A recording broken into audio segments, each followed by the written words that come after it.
আসসালামু আলাইকুম, স্বাগত জানাচ্ছি আরটিভি রাতের সংবাদে। আপনাদের সঙ্গে থাকছি আমি রিদওয়ানা বিনতে জলিল।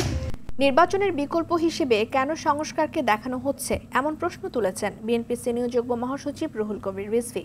বিকেলে রাজধানীর গুলশানে বিএনপি চেয়ারপারসনের কার্যালয়ে বিএনপির ভারপ্রাপ্ত চেয়ারম্যান ও আমরা বিএনপি পরিবার এর প্রধান পৃষ্ঠপোষক তারেক রহমানের নির্দেশনায় ২৪শে ছাত্র জনতার গণ অভ্যুত্থানে শহীদ আবদুল্লাহ বিন জাহিদ এর ক্যান্সার আক্রান্ত ছোট ভাই মাহমুদুল্লাহ বিন জিসান এর চিকিৎসা ও অপারেশনের জন্য আর্থিক সহায়তা প্রদান অনুষ্ঠানে তিনি এ প্রশ্ন তোলেন। এ সময় অতীত কর্মকাণ্ডের জন্য আওয়ামী লীগ নিষিদ্ধের দাবি জানিয়েছেন বিএনপির যুগ্ম মহাসচিব শহীদ উদ্দিন চৌধুরী অ্যানি। সংস্কার কি থাই পাহাড়ের মতো একটা স্থায়ী ব্যাপার যে এটা একবার হয়ে গেলে সব মিলে কথা বলে এটার আর পরিবর্তন করা যাবে না? এটা তো ডাইনামিক ব্যাপার, এটা তো চলমান, এটা তো হিমালয় পর্বতের মতো কোনো বিষয় না যে একবারই যুগের পর মিলিয়নস ইয়ার একই জায়গায় থাকবে। তো তাহলে নির্বাচনের বিকল্প হিসাবে কেন দাঁড় করানো? 2024-এ কি করেছে কি করে নাই, সুতরাং এদের রাজনীতি করার কোনো অধিকার নাই। আজকে আমরা বলছি যে বিচার প্রক্রিয়ার মধ্য দিয়ে, আইনি প্রক্রিয়ার মধ্য দিয়ে অবশ্যই আওয়ামী লীগ যেন এদেশে, বেশিরভাগ যেন এদেশে ফিরে না আসতে পারে, সেজন্য তাদের রাজনীতি নিষিদ্ধ করা উচিত। জাতীয় সংসদ নির্বাচনের আগে স্থানীয় সরকার নির্বাচন দেওয়ার আহ্বান জানান জামায়াতে ইসলামের আমির ডক্টর শফিকুর রহমান। একই সঙ্গে নির্বাচন কমিশনকে তাদের সদিচ্ছা এবং সক্ষমতা প্রমাণেরও আহ্বান জানান তিনি। সকালে ময়মনসিংহ নগরীর সার্কিট হাউস মাঠে জেলা ও মহানগর জামায়াতের কর্মী সম্মেলনে তিনি এসব কথা বলেন। তিনি আরও বলেন, জনগণ সন্তুষ্ট হলে নির্বাচন কমিশনকে পূর্ণ সমর্থন দেবে তার দল। মহানগর জামায়াতের আমির কামরুল আহসান এমরুলের সভাপতিত্বে সম্মেলনে আরও বক্তব্য রাখেন কেন্দ্রীয় প্রচার ও মিডিয়া বিভাগীয় সেক্রেটারি অ্যাডভোকেট মতিউর রহমান আকন্দ, কেন্দ্রীয় সাংগঠনিক সেক্রেটারি ডক্টর সামিউল হক ফারুকী সহ অন্য নেতারা। স্থানীয় সরকারের বিভিন্ন জায়গায় প্রতিনিধি না থাকার কারণে স্থানীয় সরকার নির্বাচনটা দিন, আমরা দেখি আপনাদের সদিচ্ছা এবং সক্ষমতা কতটুকু, এটার প্রমাণ আপনারা পেশ করুন। যদি এতে জনগণ সন্তুষ্ট হয়, জনগণের পরবর্তী খেদমতের জন্য জনগণ আপনাদেরকে পূর্ণ সহযোগিতা দেবে। বিএনপির vice chairman doctor Asaduzzaman Ripon বলেছেন, ধীরে ধীরে ইউনূস সরকারের প্রশাসনে পতিত আওয়ামী লীগের পুনর্বাসনের প্রক্রিয়া চালু হয়েছে। সরকারের উপদেষ্টা এবং তাদের বিশেষ সহকারীর নামে এ পুনর্বাসন করা হচ্ছে। বিকেলে মুন্সিগঞ্জের লৌহজংয়ের শিমুলিয়া ঘাটে অবৈধভাবে বালু উত্তোলন বন্ধ ও ঘাট এলাকায় আন্তর্জাতিক মানের কন্টেইনার পোর্ট নির্মাণের দাবিতে আয়োজিত নাগরিক সমাবেশে এসব কথা বলেন তিনি।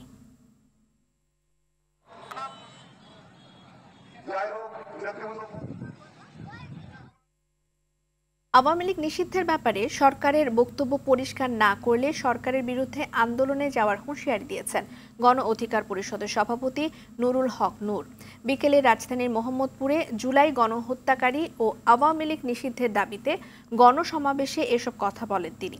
নুরুল হক নূর জানান, জুলাই গণহত্যার বিচার এবং আওয়ামী লীগ নিষিদ্ধ না করা পর্যন্ত গণ অধিকার পরিষদ ঘরে ফিরে যাবে না। দেশ থেকে ফ্যাসিবাদ উৎখাত না করা পর্যন্ত তাদের বিরুদ্ধে সোচ্চার হতে হবে। এছাড়া দেশ জুড়ে যারা চাঁদাবাজি করছে তাদের সম্পর্কে লিফলেট ছাপিয়ে ছড়িয়ে দেওয়ার আহ্বান জানান সাবেক ভিপি নূর। নিরীহ ছাত্র জনতার উপরে যে বর্বরতা, গুলি চালিয়েছিল, হামলা চালিয়েছিল, তাদের বিচারের অগ্রগতি হয় নাই, তাদেরকে গ্রেপ্তার করা হয় নাই, বরঞ্চ তারা রাজপথে নেমে আমাদের বিরুদ্ধে হুঙ্কার দেয়। বিভিন্ন জায়গায় যারা চাঁদাবাজি করছে, ওই চাঁদাবাজদের পোস্টার লিফলেট করে সারা দেশে ছড়িয়ে দেন এবং এই ফ্যাসিবাদকে নির্মূল না করা পর্যন্ত এই দেশে নির্বাচন হবে না, এই দেশে গণ অধিকার পরিষদ থামবে না। ৭১-এর চেতনা ও ২৪-এর আকাঙ্ক্ষায় চিত্রনায়ক ইলিয়াস কাঞ্চনের নেতৃত্বে আত্মপ্রকাশ করেছে নতুন রাজনৈতিক দল জনতা পার্টি বাংলাদেশ। দলটির আহ্বায়ক কমিটির চেয়ারম্যান ইলিয়াস কাঞ্চন আর মহাসচিব বিএনপির সাবেক ভাইস চেয়ারম্যান শওকত মাহমুদ। সকালে রাজধানীর হোটেল ইন্টারকন্টিনেন্টালে দলটির আত্মপ্রকাশ অনুষ্ঠান হয়। আর এ সময় দলের রূপরেখা এবং পরবর্তী পরিকল্পনা সহ বিস্তারিত তুলে ধরেন শওকত মাহমুদ। নাজমুল হুদার রিপোর্ট। নতুন দলের আত্মপ্রকাশের মধ্য দিয়ে রাজনীতির ময়দানে যাত্রা করলেন ৮০ দশকের জনপ্রিয় চিত্রনায়ক ইলিয়াস কাঞ্চন। জনতা পার্টি বাংলাদেশ নামে দলটির চেয়ারম্যান ইলিয়াস কাঞ্চন, মহাসচিব বিএনপির সাবেক ভাইস চেয়ারম্যান শওকত মাহমুদ এবং নির্বাহী চেয়ারম্যান ও মুখপাত্র হয়েছেন গোলাম সারোয়ার মিলন। সকালে রাজধানীর একটি হোটেলে দলটির আংশিক কমিটি ঘোষণা করেন ইলিয়াস কাঞ্চন। চেয়ারম্যান হিসাবে ইতিমধ্যে আপনারা জানতে পেরেছেন যে আমার নাম ঘোষণা করা হয়েছে মহাসচিব শওকত মাহমুদ। দীর্ঘ ৩২ বছর নিরাপদ সড়কের জন্য আন্দোলন করলেও কোনো সরকারের সহযোগিতা না পাওয়ার কথা জানান ইলিয়াস কাঞ্চন, তাই রাজনীতিতে যুক্ত হয়েছেন তিনি। নিরাপদ সড়ক চায়ের সঙ্গে যুক্ত থেকে যেভাবে সততার সঙ্গে এদেশের মানুষের জন্য কাজ করেছি, ঠিক তেমনিভাবে আমি এই রাজনৈতিক দলের সঙ্গে যুক্ত হয়ে আমি আপনাদের জন্য এদেশের জন্য আমি কাজ করতে চাই। সূচনা ইশতেহারে শওকত মাহমুদ বলেন, ৭১-এর চেতনা ও ২৪-এর আকাঙ্ক্ষায় সব বৈষম্য, ফ্যাসিবাদ ও আধিপত্যবাদের বিরুদ্ধে গণতন্ত্রকে এগিয়ে নিতে চায় জনতা পার্টি বাংলাদেশ। জাতির এই মহেন্দ্রক্ষণে জাতীয় প্রত্যাশায় সকল প্রকার বৈষম্য, ফ্যাসিবাদ, আধিপত্যবাদের বিরুদ্ধে গণতন্ত্রকে এগিয়ে নিতে, জনকল্যাণ, ইনসাফ ও সার্বভৌমত্ব নিশ্চিত করতে এবং গর্বিত জাতীয়তা বোধ দৃঢ়ীকরণ করতে আমরা আজ নতুন দলের আত্মপ্রকাশ ঘোষণা করছি। নতুন দলে রাজনীতিবিদদের পাশাপাশি সাংবাদিক, আইনজীবী, অবসরপ্রাপ্ত সামরিক ও সরকারি কর্মকর্তা সহ সব অঙ্গনের লোকজনকে রাখা হয়েছে। নাজমুল হুদা, RTV, ঢাকা। উপদেষ্টা আসিফ মাহমুদ সজীব ভুঁইয়ার APS এর আর্থিক অনিয়মের তদন্ত করবে না স্থানীয় সরকার মন্ত্রণালয়। শুক্রবার সকালে ধানমন্ডিতে মশক নিধন অভিযানে সাংবাদিকদের প্রশ্নের জবাবে একথা জানান মন্ত্রণালয়ের সচিব রেজাউল মাকসুদ জাহেদি। সে সময় ঢাকা দক্ষিণ সিটি কর্পোরেশনের প্রশাসক জানান, নগরীর 10টি জোনে মশক নিধনের নিয়মিত অভিযানের পাশাপাশি 10টি বিশেষ অভিযানের পরিকল্পনা রয়েছে। সাকিবুর রহমানের রিপোর্ট। পরিচ্ছন্নতা কার্যক্রম এবং মশক নিধন নিয়ে ধানমন্ডি সোসাইটির সহযোগিতায় স্থানীয়দের নিয়ে সচেতনতামূলক শোভাযাত্রা করে ঢাকা দক্ষিণ সিটি কর্পোরেশন। তাতে অংশ নেন স্থানীয় সরকার মন্ত্রণালয়ের সচিব রেজাউল মাকসুদ জাহিদি। সে সময় তদবির বাণিজ্যের অভিযোগে অব্যাহতি দেয়া উপদেষ্টা আসিফ মাহমুদের APS মোয়াজ্জেম হোসেনের বিষয়ে প্রশ্ন করা হয় তাকে। জানতে চাওয়া হয় কোনো ব্যবস্থা নেওয়া হবে কিনা। যিনি কর্মরত ছিলেন তিনি স্বেচ্ছায় তার পদ থেকে চলে গিয়েছেন এবং সেটা মন্ত্রণালয় থেকে সেই চিঠি ইস্যু করা হয়েছে। অবৈধ সম্পদের অভিযোগ এসেছে, এগুলো আমরা জানি না, এগুলো আমাদের জানার এখতিয়ারের মধ্যে নেই। এরকম কোনো উদ্যোগ আমাদের মন্ত্রণালয়ে নেই, আমাদের মন্ত্রণালয়ে এরকম কোনো অভিযোগও নেই। আরেক প্রশ্নের জবাবে LGED সচিব জানান, উপদেষ্টার বাবার ঠিকাদারি লাইসেন্স নিয়ে তার কাছে কোনো তথ্য নেই। এই বিষয়টি আমি সঠিক জানি না, তবে এটা জেনে আমরা প্রয়োজনীয় যে উদ্যোগ সেটা আমরা গ্রহণ করব। পরিচ্ছন্নতা কর্মসূচির অংশ হিসেবে এদিন ধানমন্ডির লেক ও আশপাশের এলাকা পরিষ্কার করা হয়, ছিটানো হয় মশার ওষুধ। সে সময় দক্ষিণ সিটির প্রশাসক জানান, চলতি মৌসুমে বর্ষাকাল সামনে রেখে কাজ শুরু করেছে কর্পোরেশন। দক্ষিণ সিটির আওতায় 10টি জোন আছে, 10টি জোনে আমরা 10টা বিশেষ কার্যক্রম নিব এবং আমাদের যে নিয়মিত কার্যক্রম সেটাও অব্যাহত থাকবে, কারণ এতে বোঝা যাচ্ছে যে আমরা আমাদের কোনো রকম শৈথিল্যতা নেই। কর্মসূচি থেকে এলাকাবাসীকে নিজ নিজ আঙ্গিনা পরিষ্কার রাখার আহ্বান জানানো হয়। আপনারা স্ব অবস্থানে থেকে পরিষ্কার। সাকিবুর রহমান, RTV, ঢাকা। পোপ ফ্রান্সিসের মরদেহের প্রতি শ্রদ্ধা জানিয়েছেন অন্তর্বর্তী সরকারের প্রধান উপদেষ্টা অধ্যাপক মোহাম্মদ ইউনুস। শুক্রবার সেন্ট পিটার্স স্কয়ারে পোপ ফ্রান্সিসের মরদেহের প্রতি শ্রদ্ধা জানান তিনি। এর আগে স্থানীয় সময় দুপুর 2:15 ইতালির রোমে পৌঁছান প্রধান উপদেষ্টা। রোমের লিওনার্দো দ্য ভিঞ্চি বিমানবন্দরে তাকে স্বাগত জানান ইতালি ও ভ্যাটিকানের নিযুক্ত বাংলাদেশের রাষ্ট্রদূতরা। শনিবার স্থানীয় সময় সকাল 9:30 দিকে প্রধান উপদেষ্টা আবার সেন্ট পিটার্স স্কয়ারে পোপ ফ্রান্সিসের অন্ত্যেষ্টিক্রিয়ায় যোগ দেবেন। অধ্যাপক ইউনুস আগামী রোববার রোমের লিওনার্দো দ্য ভিঞ্চি বিমানবন্দর থেকে সকাল 8টায় ঢাকার উদ্দেশ্যে রওনা হবেন এবং সোমবার সকালে দেশে পৌঁছাবেন বলে আশা করা হচ্ছে।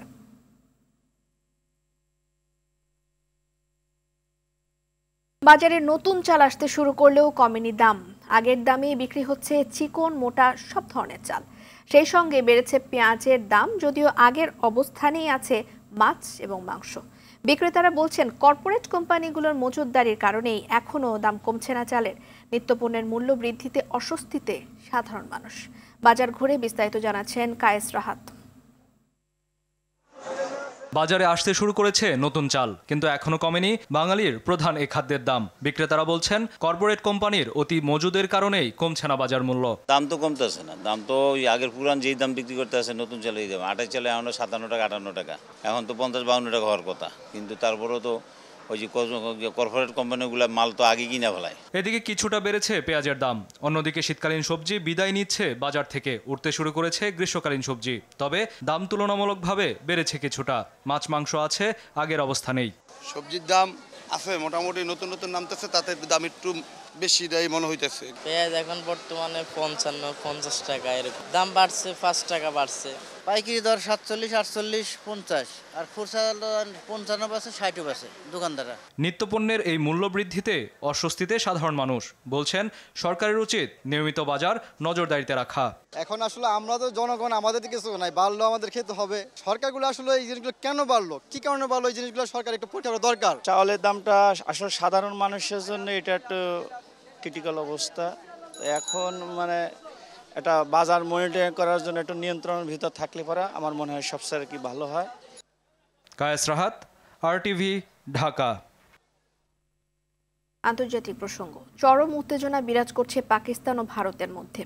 এর মধ্যেই সীমান্তে ভারত এবং পাকিস্তানের সেনাদের মধ্যে গোলাগুলির ঘটনা ঘটেছে।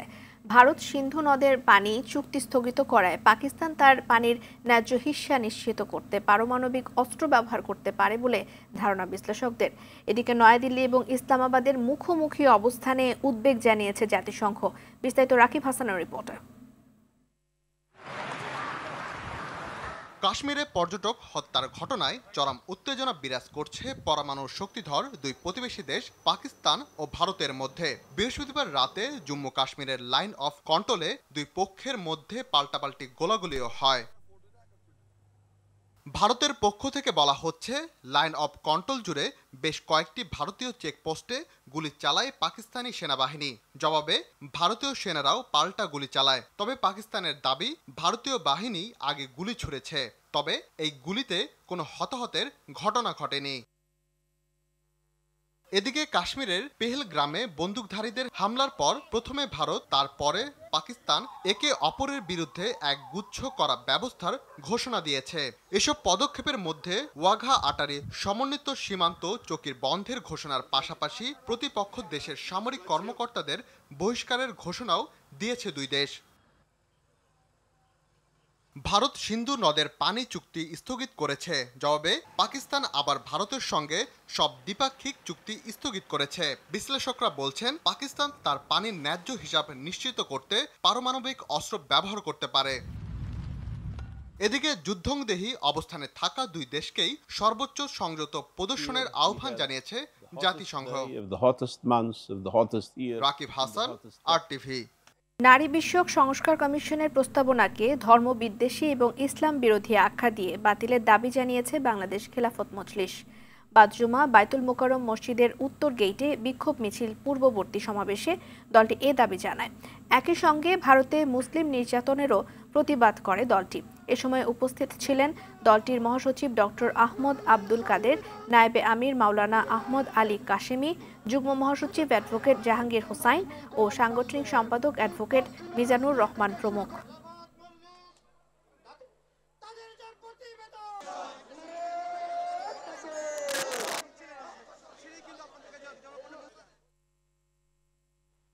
আগামী 100 দিনের মধ্যে জুলাই গণহত্যার দৃশ্যমান বিচার শুরু করতে হবে।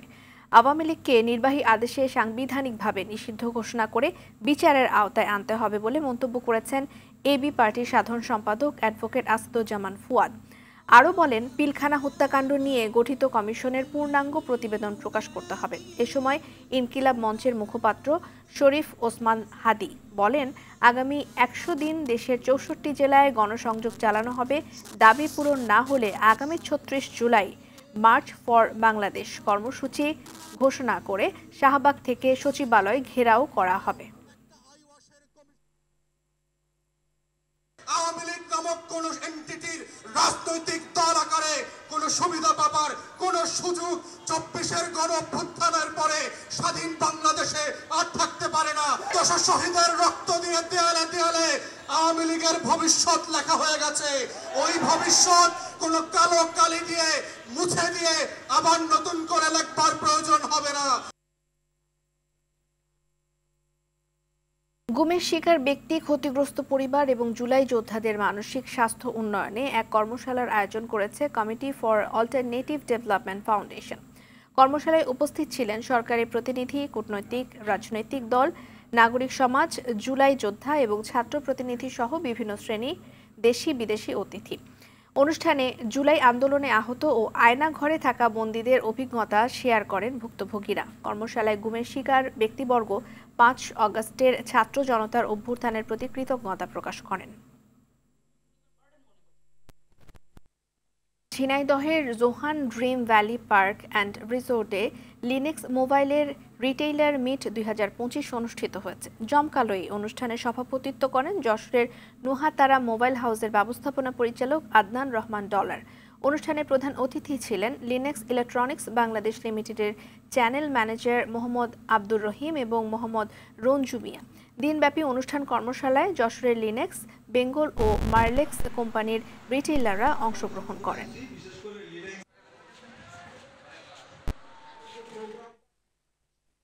যুক্তরাজ্য ভিত্তিক শিক্ষা সাময়িকী Times Higher Education World University ranking 2025-এ জায়গা করে নিয়েছে বাংলাদেশের সরকারি বেসরকারি 24টি বিশ্ববিদ্যালয়। তালিকায় বাংলাদেশের বিশ্ববিদ্যালয়গুলোর মধ্যে শীর্ষে আছে বাংলাদেশ প্রকৌশল বিশ্ববিদ্যালয় বুয়েট। এশিয়ার 853টি বিশ্ববিদ্যালয়ের মধ্যে 301 থেকে 350 এর মধ্যে স্থান পেয়েছে দেশসেরা শিক্ষা প্রতিষ্ঠানটি। এরপরে ক্রমান্বয়ে daffodil international university DIU, Gazipur কৃষি বিশ্ববিদ্যালয়, জাহাঙ্গীরনগর বিশ্ববিদ্যালয় ও নর্থ সাউথ বিশ্ববিদ্যালয় এ তালিকায় স্থান পেয়েছে। গেল বছরের তালিকায় বাংলাদেশের শীর্ষে ছিল বেসরকারি বিশ্ববিদ্যালয় ব্র্যাক। এবারে যার অবস্থান 12তে। গত কয়েক বছরের র্যাঙ্কিংয়ে প্রথম, দ্বিতীয় অবস্থানে থাকলেও এবার 10ম স্থানে রয়েছে ঢাকা বিশ্ববিদ্যালয়।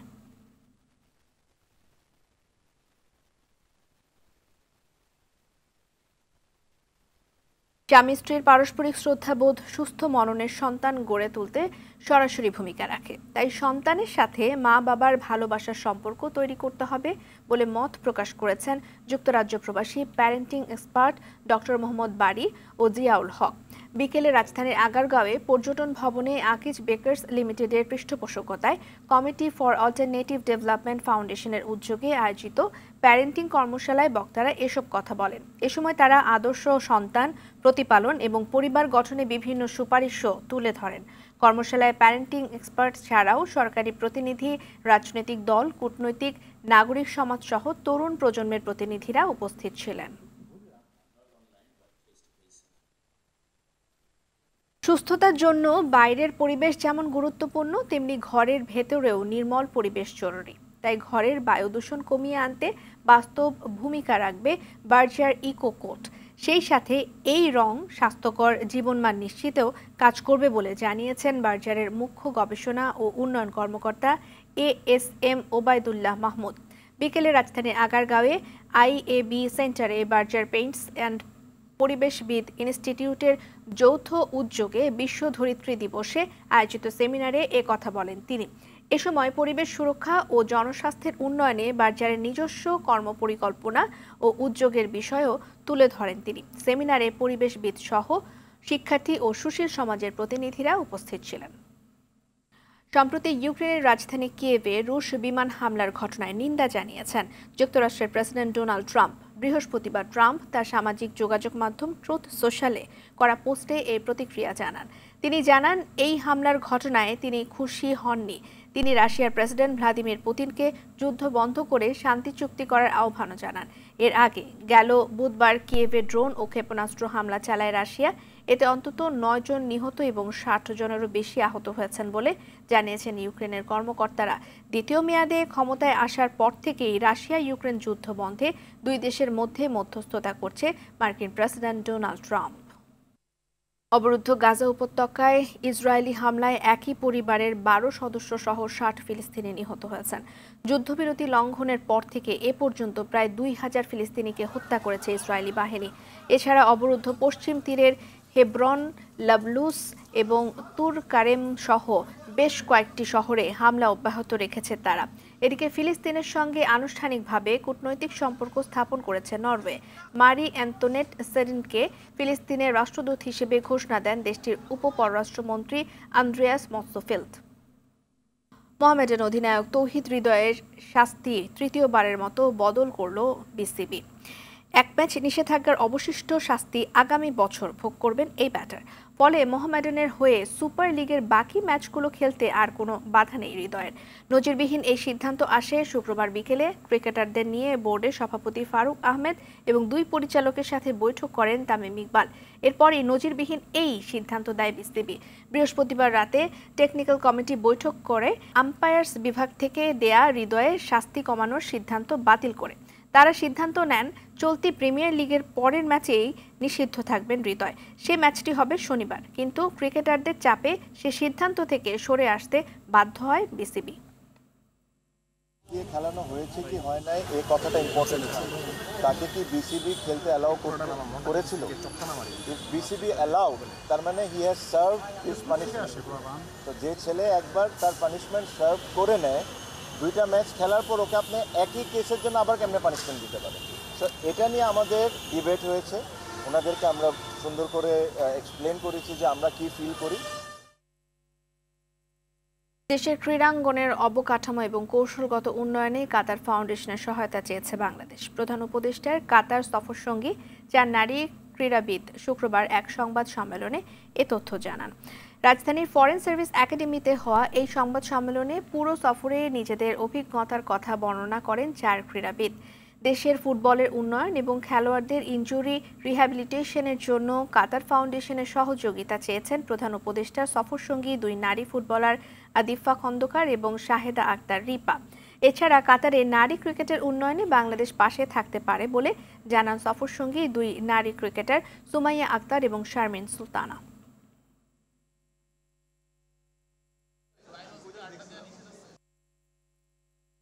কাতার যেমন বাংলাদেশকে স্পোর্টসের ক্ষেত্রে সহযোগিতা করার সুযোগ আছে, বাংলাদেশের ক্রীড়া অবকাঠামো উন্নয়নের জন্য তারা সহযোগিতা করবে সেরকম প্রতিশ্রুতি দিয়েছে। তেমনিভাবে বাংলাদেশ থেকেও কাতারের কিছু সহযোগিতা নেওয়ার সুযোগ আছে।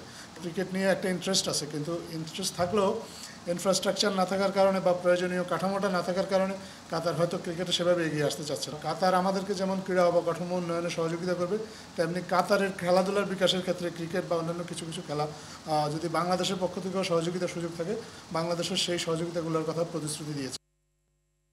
নির্ধারিত মানদণ্ড পূরণ করা দেশের বিভিন্ন প্রান্তে নিবন্ধিত ফুটবল একাডেমিগুলোর মাঝে আজ সার্টিফিকেট প্রদান করেছেন বাফুফের সভাপতি তাবিত আউয়াল। শুক্রবার বাংলাদেশ ফুটবল ফেডারেশন কর্তৃক রাজশাহীতে এই অনুষ্ঠান আয়োজিত হয়। 2020 সালে এএফসি ও ফিফার গাইডলাইন অনুযায়ী বাফুফে টেকনিক্যাল কমিটি দেশব্যাপী এই কার্যক্রম শুরু করে। তাতে এখন পর্যন্ত মোট 268টি 1 স্টার এবং 17টি 2 স্টার একাডেমি বাফুফের নিবন্ধন প্রাপ্ত হয়েছে। এছাড়া 2020 থেকে 2024 সাল পর্যন্ত একাডেমি থেকে গ্রাসরুট কোচিং কোর্সে অংশগ্রহণ করে মোট 550 জন কোচ পেয়েছেন সার্টিফিকেট। এদিন সার্টিফিকেট প্রদান শেষে বাফুফের টেকনিক্যাল ডিরেক্টর জনাব সাইফুল বারী টিটু একটি ওয়ার্কশপ পরিচালনা করেন, যেখানে একাডেমিগুলোর উন্নয়ন, পরিচালনা এবং প্রশিক্ষণ পদ্ধতি নিয়ে বিস্তারিত আলোচনা হয়। রাতের সংবাদ এ পর্যন্তই। মধ্যরাতের সংবাদ 1টায় দেখার আমন্ত্রণ রইল। ধন্যবাদ সবাইকে।